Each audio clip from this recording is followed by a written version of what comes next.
with Islam. I am from Bangladesh. Is boxing or MMA, mixed martial arts fightings, income halal in Islam?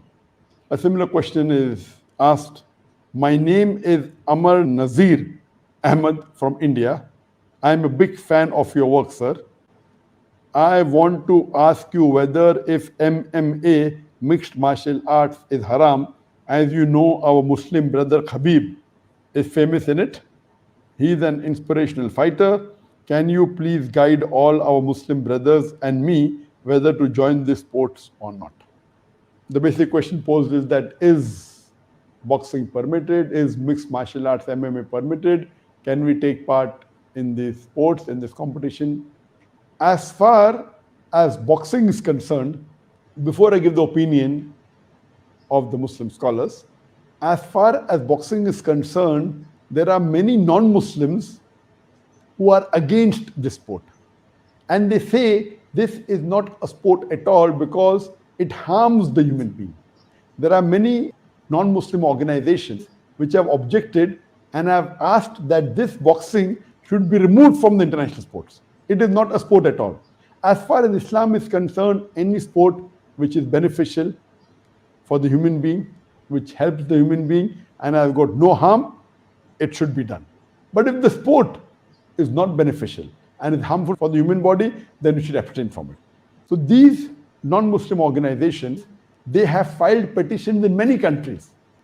Unfortunately, most of the countries have disagreed, except Sweden. Sweden is the only country which has agreed to ban boxing as a sport. If you read the Huna magazine, which published from London, they say in the magazine that from 1945 to 1983, in a span of 38 years, 350 boxers have died because of injuries during the boxing match. And there are tens of thousands who have been injured. So based on this, they want to ban this sport because it is harmful for the human being. As far as the Islamic ruling is concerned, we know that our beloved Prophet Muhammad said that when two of the Sahabas were wrestling, he said that do not hit on the face. The Prophet prohibited from hitting on the face. We also know that when the lady who was given the punishment of stoning to death because of adultery, the Prophet said, do not stone her face. Imagine when there is a Hajj penalty given, when a person does adultery and this punishment given, even at that time the Prophet said that do not hit at the face. So in Islam, hitting at the face or injuring the face is not permitted. So based on this, if you compare and see in boxing you get points, especially when there's a boxing match. And you get more points if you hit at the face. The maximum point that you get is hitting at the face. And the best match you can win is with a knockout punch.